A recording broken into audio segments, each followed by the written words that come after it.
오랜만에 우리 열왕기상의 말씀을 살펴보게 됐습니다.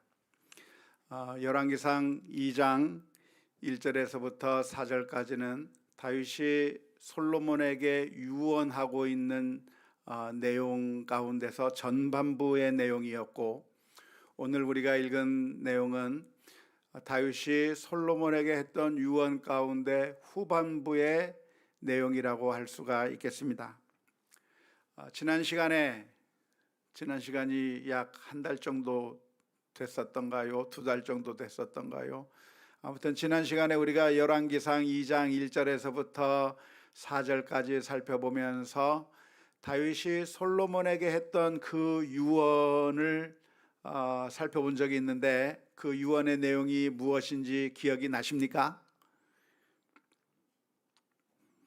그 유언의 내용이 무엇이냐면, 간단하게 말하면 솔로몬아, 하나님의 말씀을 잘 지켜라. 하나님의 말씀을 잘 지키는 게 형통한 길이다 라고 유언해 주었습니다. 우리 어르신들도 우리 자녀들, 손주들을 향해서 유언해 주거나 또는 영적인 교훈을 해줄 일이 있다고 한다면 하나님의 말씀에 따라 순종하는 것이 그게 복된 길이고 형통한 길이라고 하는 그런 말씀들을 우리 자녀들과 손주들에게 해 주어야 될 것이라고 믿습니다. 오늘은 그 유언에 이어서 두 번째로 이제는 구체적인 이야기들을 하면서 유언을 하고 있는데요, 오늘은 그 사람들을 어떻게 처리해야 될 것인가에 대한 유언의 말씀을 해주고 있습니다. 수르야의 아들 요압 장군이 있는데 그 요압 장군을 어떻게 처리해야 되는가?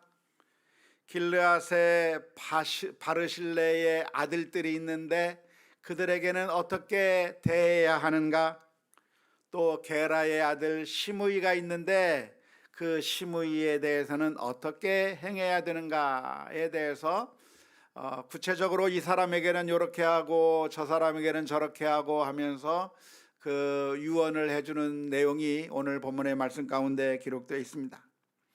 1절에서부터 4절까지는 좀 추상적이고 큰 원칙적인 이야기를 해주었다고 한다면, 오늘 읽은 5절에서부터 9절까지는 구체적인 케이스 바이 케이스로 각각의 상황에 대해서 어떻게 행해야 할 것인가에 대해서 유언을 하고 있는데요, 수르야의 아들 요압 장군에 대해서는 무슨 이야기를 했습니까? 그 요압 장군으로 하여금 그의 백발이 평안히 스올에 내려가지 못하게 하라. 스올에 내려간다고 하는 말이 무슨 말입니까? 그냥 죽는다는 얘기죠. 스올에 내려간다고 하는 이야기는 죽는다라고 하는 말과 같은 말입니다. 우리나라 표현에 황천길로 갔다든지 돌아가셨다든지 아무튼 등등 여러 가지 표현이 있지 않습니까? 이와 마찬가지로 이스라엘 사람들이 하는 많은 표현들 중에 이 사람이 죽었다라고 하는 말을 어떻게 표현하냐면 스올에 내려갔다라고 하는 말로 표현을 합니다. 그러니까 수르의 아들 요압으로 하여금 그의 백발이 편안하게 스올에 내려가지 못하게 하라. 다시 말하자면 죽을 때 그냥 아무 일도 없었던 것처럼 편안하게 아주 행복한 가운데 죽게 내버려 두지 말라. 다시 말하자면 뭔가 징계를 하고 벌을 내려서 이 요압에게 어떤 벌칙을 가해 줘야 되는 것이지, 아무런 벌도 받지 않고 징계도 받지 않고 그냥 편안히 잠들게 만들어 버리면 안 되는 것이다 라고 유언해 주고 있습니다. 두 번째는 길르앗의 바르실레라고 하는 사람의 아들들에게는 어떻게 할 것인가? 은총을 좀 베풀어라 이 말이에요. 은총을 베풀어라. 다윗이 피난길을 갈 때 이 바르실레라고 하는 사람이 먹을 것을 싸가지고 나오면서 이 다윗을 엄청나게 많은 도움을 주었던 사람입니다. 어쩌면 권력의 자리에서 쫓겨서 내려온 그 다윗, 아무런 힘도 없는 그 다윗에게 이렇게 친절을 베풀고 은혜를 베푼다고 하는 것은 쉬운 일이 아니었을 텐데, 놀랍게도 이 바르실레라고 하는 사람은 다윗이 피난길에 올랐을 때 선대했던 너무나도 좋은 사람이어서 다윗이 말하는 겁니다. 이 바르실레의 아들들을 아주 존귀하게 여겨주어라. 이 바르실레의 아들들을 왕좌의 식탁에 초대해서 같이 먹게 만들고 최고의 존엄을 갖춰서 대우를 잘해줘라 라고 부탁을 해 주었습니다. 마지막으로 세 번째, 게라의 아들 시므이라고 하는 사람에 대해서 유언을 해줬는데요. 시므이는 어떻게 할 것인가? 시므이가 누구죠? 다윗이 피난길에 올랐을 때 욕을 하면서 돌을 던지고 먼지를 날렸던, 어쩌면 다윗에게 있어서 가장 참 원수와 같은 사람이 누구였는가? 이 시므이와 같은 사람이라고 할 수가 있겠습니다. 하지만 놀랍게도 시므이가 다윗을 향해서 돌을 던지면서 비난하고 욕하고 있을 때 다윗은 그 시므이를 죽이려고 하는 것을 말렸습니다. 가만 내버려둬라. 그러면서 다윗이 했던 말이 무엇이냐면, 하나님께서 이 시므이 일로 인하여 나를 긍휼히 여기시고 나를 불쌍히 여기실지 모르겠다. 오히려 이 시므이를 보면서 자신의 죄를 생각해내고, 내가 정말 밧세바와의 그런 추문을 일으켰을 뿐만 아니라 그의 남편을 죽이는 일까지 그런 파렴치한 짓을 저지른 것에 대한 그 저주와 욕을 하나님께서 이 시므이의 입을 통해서 나에게 하는 것이 아니겠는가. 저 사람이 욕하는 것은 그냥 욕하는 것이 아니라 하나님이 저 사람으로 하여금 나를 욕하라고 하신 것이다 라고 말하면서 이 다윗은 시므이에게 원수를 갚지 아니한 적이 있었습니다. 그런데 솔로몬에게 부탁하기를 이 시므이를 어떻게 할 것인가? 그가 죄 없는 자처럼 그냥 내버려두면 안 된다고 이야기를 한 것입니다. 다윗이 했던 이 세 가지 유언을 우리가 한번 살펴보고 있는데요. 어쩌면 두 번째 유언은 우리 누구나 다 이해할 만한 유언이라고 생각이 됩니다. 바르실레의 아들들을 잘 대우해 주어야 한다. 나에게 도움을 주었던 그 사람의 자녀들에게 은혜를 갚아야 한다고 하는 것은 어쩌면 누구나 다 이해할 만한 부탁이라고, 이해할 만한 유언이라고 할 수가 있겠습니다. 하지만 조금 생각을 해봐야 되는 유언이 무엇이냐면 요압에 대한 유언과 시므이에 대한 유언입니다.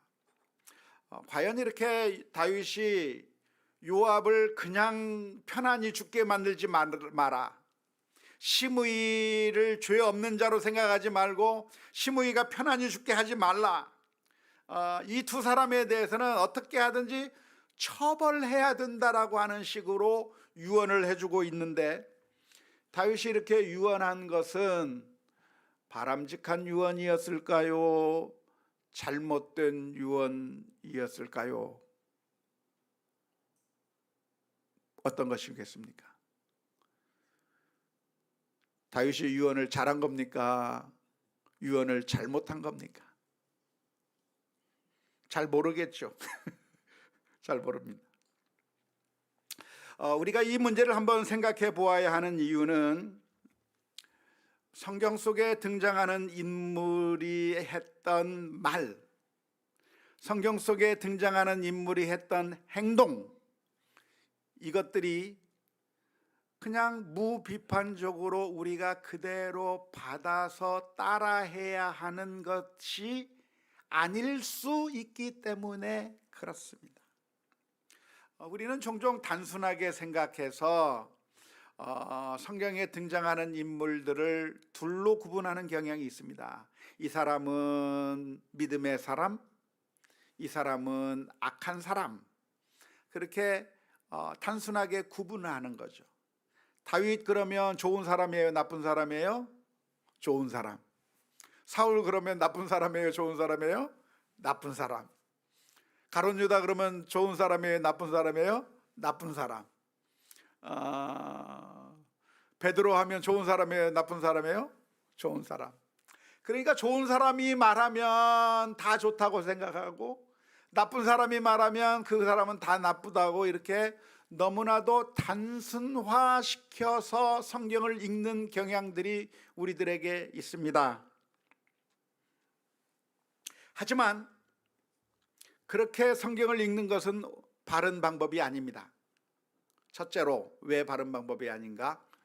사람은 그렇게 단순하게 좋은 사람과 나쁜 사람으로 구분할 수 없기 때문에 그렇습니다.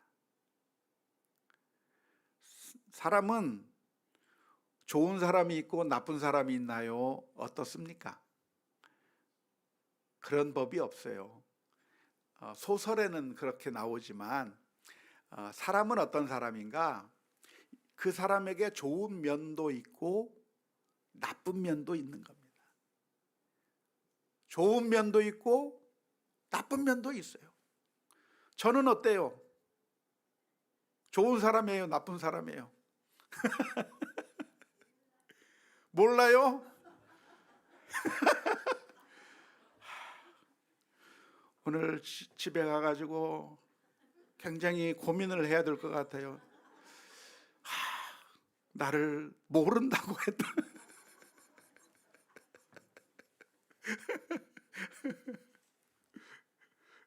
근데 그게 정답이에요. 좋은 면도 있고 나쁜 면도 있어요. 항상 좋은 게 아니에요. 항상 나쁜 게 아니에요. 나쁜 사람도 좋은 일을 할 때가 있고 좋은 사람도 나쁜 일을 할 때가 있고 의도적으로 나쁜 일을 할 수도 있을 뿐만 아니라 의도하지 않아도 나쁜 일을 할 수도 있고 실수로 나쁜 일을 할 수도 있고 나쁜 사람처럼 보이는 사람이 또한 선한 말을 할 수도 있고 바른 말을 할 수도 있고 사람이라고 하는 것은 단순하지 않은 겁니다. 우리 꼬마 아이들이 생각하는 것처럼 우리 편, 나쁜 사람 편, 선한 사람, 나쁜 사람, 우리 좋은 사람, 나쁜 사람 이렇게 단순하게 구분할 수 있는 게 사람이 아닌 거예요. 사람은 어떤 사람인가? 사람은 복잡해요.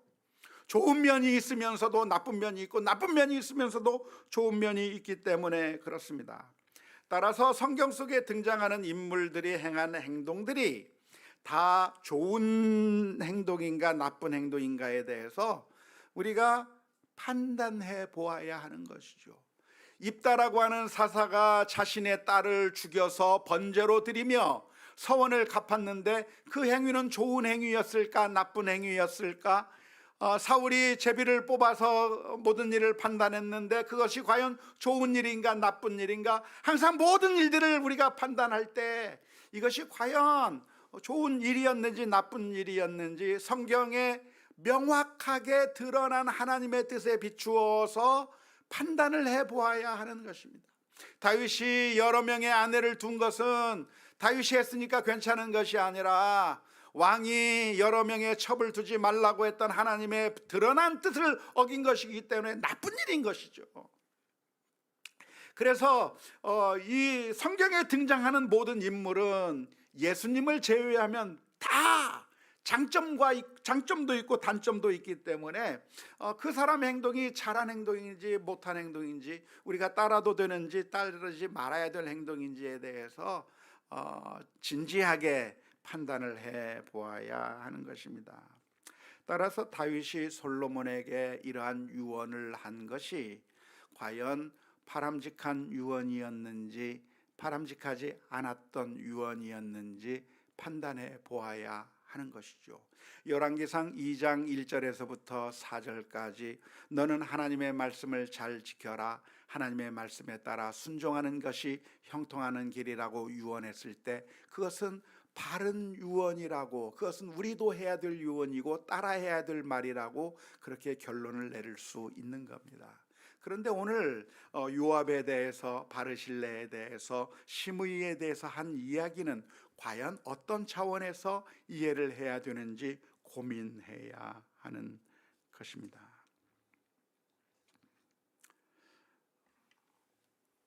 일단 바르실레에 대한 유언은 그것은 맞는 것 같아요.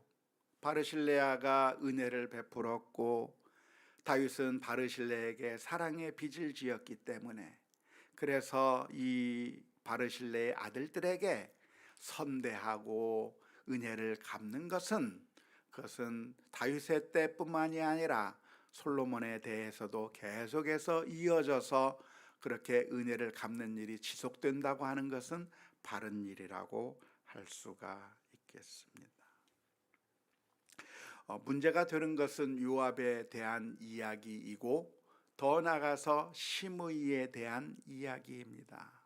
이 사람들을 그냥 내버려 두지 말고 징계해서, 그리고 벌을 내려서 그냥 편안히 죽게 만들지 말고 반드시 그 죄값을 물으라고 다윗이 이야기하고 있는 것을 살펴보아야 하겠는데요. 특별히 시므이에 관한 경우를 살펴보면 우리가 혼란스러운 겁니다. 왜 혼란스럽죠? 왜냐하면 다윗은 예전에 용서해 줬어요. 시므이가 욕할 때 제자들한 자신의 신하들한테 가만 내버려, 시므이 죽이지 마라.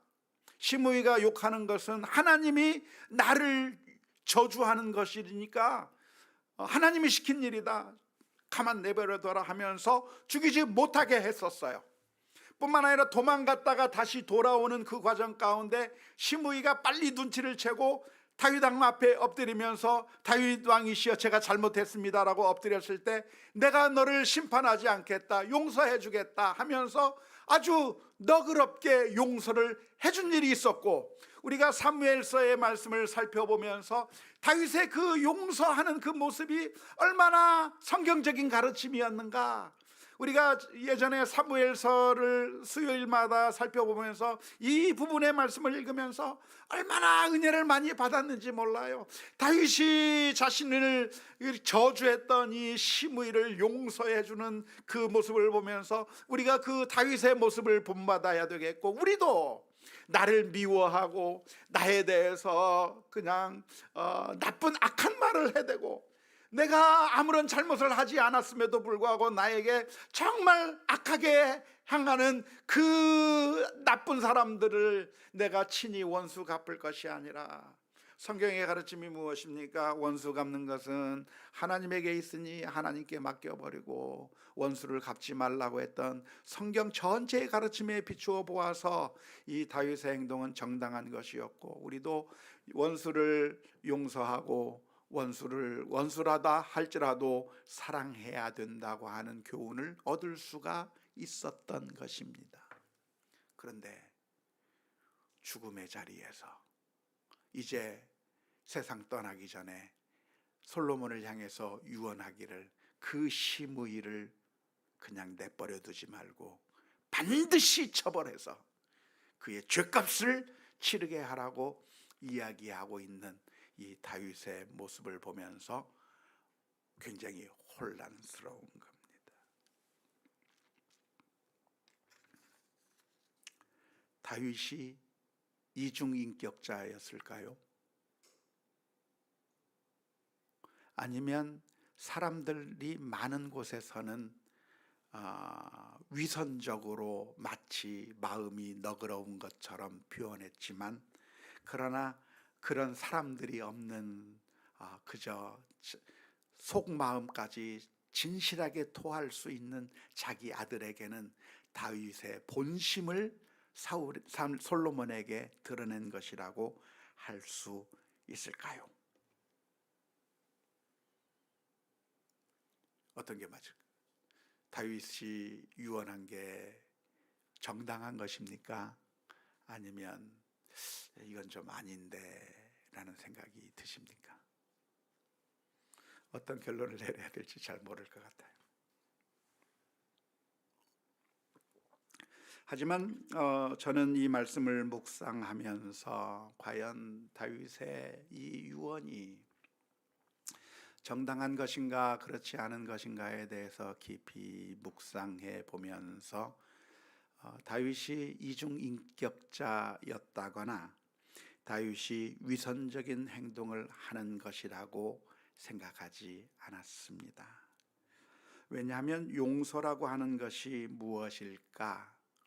과연 진정한 용서가 무엇인가에 대해서 고민해 본다고 한다면 용서라고 하는 것은 그냥 우리가 생각하는 것처럼 간단한 게 아니기 때문에 그렇습니다.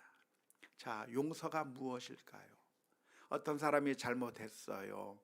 어떤 사람이 심각한 죄를 저질렀어요. 그러니까 다 용서하자.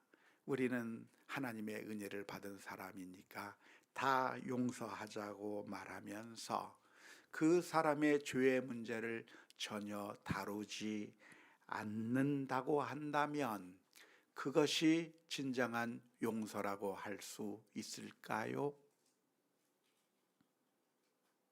아닐까요? 생각을 해봐야 된다 이 말이에요. 용서가 그렇게 간단하지가 않은 겁니다.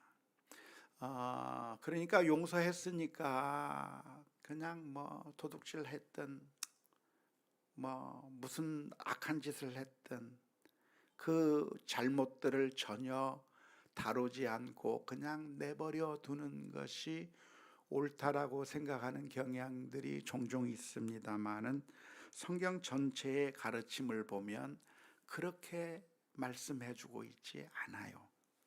용서는 용서이고 그리고 동시에 그 사람의 잘못에 대해서 바로 잡아주는 일이 동시에 필요하다고 하는 것이 성경적인 관점이라고 할 수가 있겠습니다. 우리가 용서한다고 하는 얘기는 내가 그 사람을 향해서 악한 마음을 갖지 않는다고 하는 것, 미워하지 않는다고 하는 것을 의미하는 것이고, 또한 용서한다고 하는 이야기는 내가 사적으로 그 사람을 향해서 복수해 버리지 않는다. 내가 그 사람의 행한 악대로 그 사람의 방식대로 똑같이 갚아버리지 않는 것을 의미하는 것이지만, 그럼에도 불구하고 그냥 잘못을 하고 있음에도 불구하고 그냥 됐어 뭐 신경 쓰지 말자, 그런 일 나쁜 일 있어도 아무 일이 일어나지 않은 것처럼 그냥 내버려 두자라고 하는 것이 용서는 아니기 때문에 그렇습니다. 선을 베푼 자가 있다고 한다면 어떻게 하는 것이 정의죠? 그 선에 대해서 갚아주는 것이 정의입니다. 바르실레가 다윗에게 선을 베풀었기 때문에 그 선을 행한 자에게는 그 아들들에게 갚을 것을 이야기한 것과 마찬가지로 악을 행하는 자들이 있다고 한다면 그 악을 행한 자를 내가 마음으로 용서하고 미워하지 않고 그리고 하나님의 심판에 맡기는 그런 마음의 태도를 가지는 것까지는 좋지만, 그럼에도 불구하고 악을 행한 것을 그냥 내버려 두고 방치하는 것이 정당하지 않을 수 있는 겁니다. 요압과 시므이의 경우 다윗이 개인적으로 복수해버리고 개인적으로 원수를 갚아버린다고 한다면 사실은 그게 정의를 이루는 것이라기보다는 개인적인 감정에 억매여서 과도한 반응이 나올 수가 있는 것이죠. 하지만 이제는 다윗이 자신의 왕위를 솔로몬에게 물려주면서 솔로몬으로 하여금 왕으로서의 해야 할 일을 알려주고 있는 겁니다. 왕의 일이 무엇입니까? 왕의 일은 선을 행한 자에게는 상을 베풀고 악을 행한 자에게는 악을 행한 것에 대한 보응을 철저하게 해주는 것이 왕의 역할입니다. 그러니까 다윗은 지금 개인적인 원수를 갚아달라고 하는 차원에서가 아니라 사실은 이 개인적인 차원과 왕의 차원이 뒤섞여 있어서 그래서 자신이 할 수 없었던 그 미완의 공의의 문제를 솔로몬에게 넘겨주고 솔로몬으로 하여금 공의를 잡으라고 말씀해 주는 것이죠. 따라서 우리는 왕의 역할이 무엇인가에 대해서 진지하게 생각하는 기회가 되어야 된다고 생각하는데요. 우리는 너무나도 안타깝게도 늘 한쪽으로 치우쳐요. 용서를 안 하면서 정말 미워하고 그러면서 그 사람에게 복수하려고 하는 방향으로 흐르는 사람이 있는가 하면은, 정반대로 용서한다고 하면서 아무것도 징계도 이루어지지 않고 그 사람을 바로 잡는 것도 아니고 그 사람을 제대로 바른 길로 서게 만들어주는 것이 아니라 계속 죄를 짓고 있어도 그냥 아무런 상관이 하지 않는 방종으로 흐르는 양극단으로 흐를 때가 얼마나 많은지 몰라요. 우리는 그 중간을 해야 되는데, 마음으로 미워하지 않으면서도 잘못을 바로잡아서 그 사람이 선한 길로 갈 수 있도록 도와주는 그 일을 해야 되는데, 우리는 그걸 하기가 너무나도 어렵고 양쪽으로 치우치는 것이죠. 예전에 제가 팔복에 대해서 설교하면서 했던 말 중에 하나가 이것이 있습니다. 우리는 정의를 추구한다는 것이 폭력적이 되기 쉽고, 그림이 있으면 한번 보여주세요. 우리는 정의를 추구한다는 것이 폭력적이 되기 쉽고, 평화를 추구한다는 것이 불의 앞에서 무기력해지기 쉽다. 하지만 성경의 가르침은 분명하다. 정의를 추구하되 평화의 방법을 사용해야 된다고 몇 년 전에 제가 팔복에 대해서 설교하면서 이런 말을 한 적이 있는데요. 역시 용서도 마찬가지예요. 용서도 무엇인가? 우리는 용서를 안 하고 원수를 갚고 복수하려고 하는 그런 마음의 극단으로 치우치는 경우가, 공의를 실천한다고 하는 것이 미워하고 복수하고 사악한 마음을 갖는 방향으로 치우치게 되거나, 아니면 우리는 용서한다는 것이 공의는 사라져버리고 정말 하나님의 공의가 땅바닥에 떨어지도록 방치해버리는 결과로 나타날 때가 얼마나 많은지 모릅니다. 다윗의 유언은 무엇인가? 우리가 이해하자면 솔로몬으로 하여금 왕으로서의 사명을 잘 감당하라고 교훈해 주는 겁니다. 우리가 교훈하는 방법이 두 가지 방법이 있는데, 원칙을 말함으로써 교훈하는 방법이 있고, 또 하나는 방법은 구체적인 사례들을 언급해서 하나의 원칙을 유추하게 만드는 방법이 있습니다. 1절에서부터 4절까지 하나님의 말씀에 순종하라고 하는 것은 하나의 큰 원칙을 말하면서 훈계했던 것이라고 한다면, 두 번째 오늘 본문에서 이야기하고 있는 것은 요압의 케이스는 이렇게 해결하고, 바르실레의 케이스는 이렇게 해결하고, 시므이의 케이스는 이렇게 해결하라고 하는 그 이야기들을 통해서 왕의 역할이 무엇인가? 왕의 역할은 하나님의 공의를 이 땅에 수립하도록 하는 것이 왕의 역할인데, 그 역할을, 그 사명을 감당하라고 다윗은 유언해주고 있는 것이라고 할 수가 있겠습니다. 권력자가 악을 제거하지 못하면 결국 그 피해는 백성들이 다 당하잖아요. 그런 나라는 좋은 나라라고 말할 수 없는 겁니다. 온갖 비리와 악한 일들이 일어나고 있는데 처벌되지 않고 그냥 잘 나가는 그런 사람들이 있는 사회는 정말 절망적인 사회가 되는 겁니다. 예전에 온두라스라고 하는 곳에 갔더니 거기는 조폭들이, 갱단들이 그 나라를 장악하고 있는데 경찰력이 그들을 제어하지를 못해요. 그런 나라에서 사는 것은 정말 불안하기 그지 없었던 겁니다.